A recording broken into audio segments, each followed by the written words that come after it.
think I can hear the fairies. Perhaps they'll help me dry these dishes. Oh, look, Barbara Alice. Here they come. Oh, they're waiting for their dinner. I'll help you do the dishes if you just stop pretending to see fairies. Oh, I love the evening. And it just becomes alive when the fairies come. Did you know that when I first met the fairies, I was a young woman? How could you see them? They're not real. Can you see truth? Oh, Barbara Alice, look.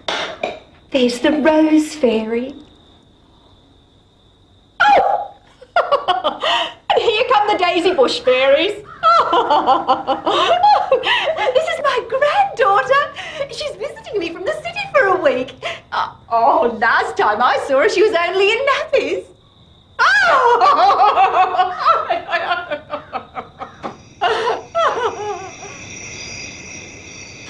I met Mr. Skillywidden first. He lived next to this yard. Oh, of course, this house was out in the country in those days. Oh, but that was long before you were born. There was a valley just over the fence with trees, carpets of violets, ferns and flowers. Climbing plants grew up the trees, and mushrooms peeped out from underneath the fallen leaves. A clear stream burbled down towards the road. I used to take your mother to the valley just after your grandfather died. Oh, it was a wonderful place to play. One day, when she was looking for tadpoles, I heard a musical laugh. I looked up, and there was a strange little man, no bigger than my hand, standing on a branch. His pale skin glowed, and his wings shimmered with layers of blue, like a peacock's tail. What did he want? Nothing. He just introduced himself. And then, as I watched, all the fairies started to emerge from the trees and the bushes. Oh, there were violet fairies, and fern fairies, and reed fairies, and mushroom fairies. Oh, and their clothes glimmered with all the colours of the rainbow, and soon we were part of the most wonderful fairy party. Oh, where's the forest now? Oh, look! There's Mr. Skillywidden now. Oh, and the fern fairies. Oh, they're smiling at you. Oh, they're pulling funny faces at you. Oh, you cheeky fairy. Oh, Mr. Skillywidden. Be careful packing those pots, Barbara Alice. Well, don't want to damage any of these young plants. If they die, there'll be fairies without homes.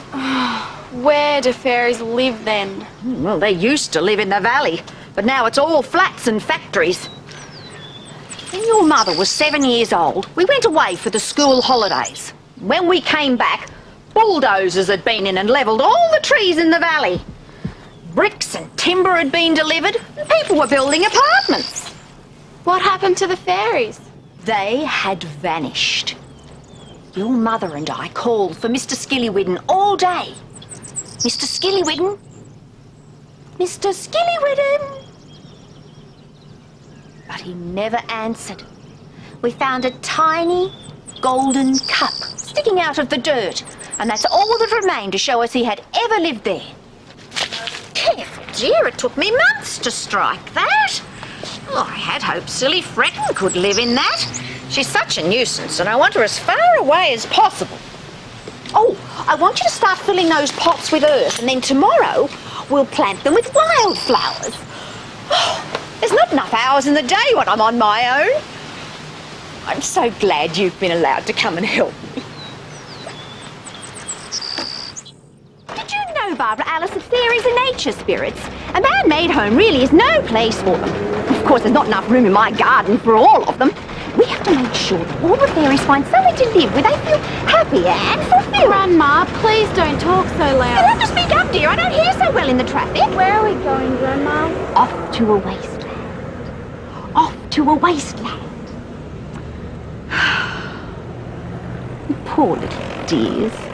They were terribly upset when they first came to us. I heard a tap, tap, tap on the window.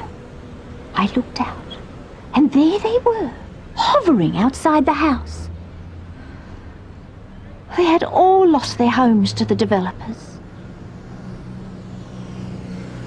Can you imagine their pinched little faces and the tears in their eyes as they cried over their lost valley?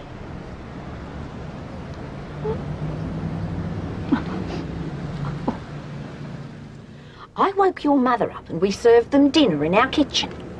As they had nowhere else to go, they moved in with us. Dear, it is getting hot, isn't it? You're going to have to mind these plants don't wilt in the sun. Of course, living with us was no good. The fairies usually keep themselves busy tending to their homes in the forest. They got bored living inside. They're so full of life. The trouble is, they started to play games and they sang and danced all night. And they played the naughtiest pranks. They turned all our clothes inside out. They tied our shoelaces together and moved our furniture from room to room. Well, of course, it was almost impossible to live in the house after a week or two of that. So I drove into town and got some flowers and some trees for the garden. And your mother and I weren't kept busy putting our house back in order and pulling naughty fairies out of taps so we could have a bath. We spent all our time in the garden. Make sure you dig that hole deep enough, won't you? That lovely bottle brush is for Ms. Mopuddle. We don't want her toppling over in the wind now, do we? Why didn't Mum tell me about the fairies? She grew up. She just started ignoring them once she went to high school. Perhaps that's why she's let me have you for a few days. I think your mother wanted you to meet the fairies. Can I stay up tonight and meet them? Well, of course you can.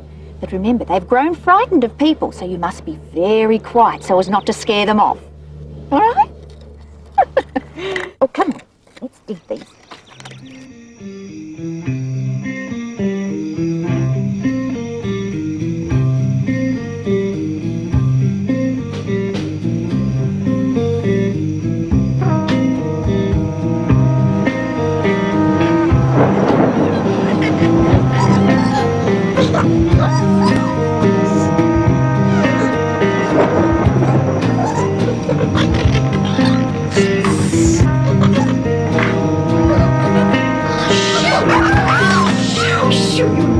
Fairies, come on, off you go. Leave her alone, naughty fairies. Come on out of it. Leave her alone. Shoo, off you go. Shoo. I didn't see the fairies. Oh, you naughty fairies. What will I do with their cup? If you place it under the walnut tree tomorrow morning and stand very still, you may get lucky and Mr. Skillywidden will come and collect it. How long will I have to wait? How long can you keep your eyes open without blinking? Hmm?